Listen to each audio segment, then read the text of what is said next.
entirety truly lives up to its name and mantra. The best is in the West. Yeah. We are different from the rest. Yeah. And we are a people who progress. It has been a great honor and privilege to engage in the work of kingdom building through serving as the president of the Congress since my appointment 4 years ago. In the verbiage of hymnody, time truly is filled with swift transition.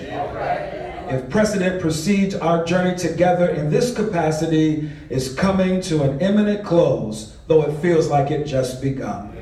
John C. Maxwell, best-selling author and leadership guru, said it best when he said, "Nothing of significance was ever achieved by an individual acting alone."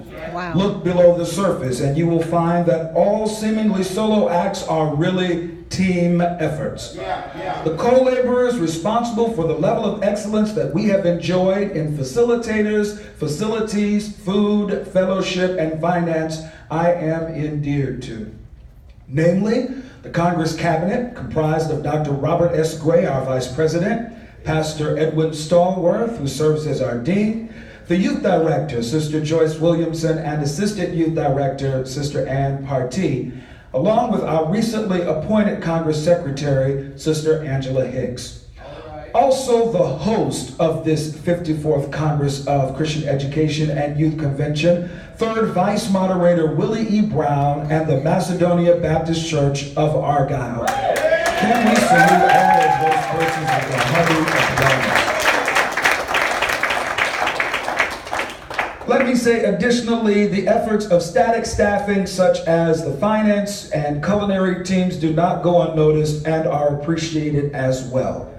This year's annual Congress has been filled with great worship and enrichment opportunities.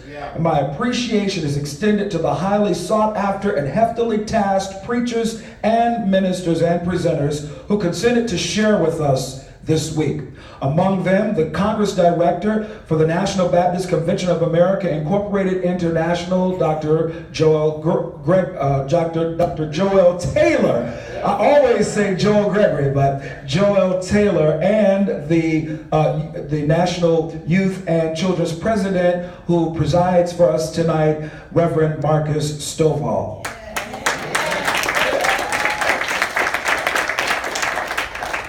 I'm appreciative to my peer comrades who thought it not robbery to come to share with us this evening in the persons of Pastor Gary Bryant and Reverend William Pugh, who came over from Pensacola to be with us on tonight. I would not be able to devote the time and attention and service with the accoutrements and accommodations in hand that I am blessed with, if not for the support from the folds that I shepherd, Greater Peace and Mount Nebo Baptist churches. And your representation here tonight is both encouraging and reaffirming. Throughout this year, I have represented our association in many connectional gatherings, ecumenical engagements, and Christian education events locally, regionally, and nationally. Additionally, my itinerant preaching and ministering schedule at points exposes the work of our Christian education ministry into other arenas. Something remarkable that happened in the course of this week was the presentations of some 24 stipends to graduating seniors from our area churches that are part of our association. As a custom in year in and year out for the scholarship opportunity through oratorical competition, I must share with you that this year the mark and hand and stamp of approval of the Lord was even in the midst of those proceedings. We thank the Lord that the winner this year was not going to even submit an application in the first, because he felt that his disability would preclude him from having a chance at all. But last night he was awarded first prize for the scholarship. It's just a living example and emblem for this year's thematic thrust, which is keeping the charge, fulfilling his will. Despite what things we may feel that are hurdles or obstacles to our progression and to our achievement and to our aspiration towards higher levels of standard of living, God has the admonition hanging over us to fulfill His will.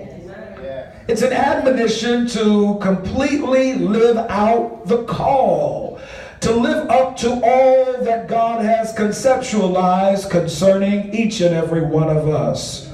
Keeping the charge, fulfilling His will, eliminates any excuses, any rhetoric that would dissuade us from being all that He wants us to be. Two of the biggest mistakes that you can make in life is not starting and not finishing.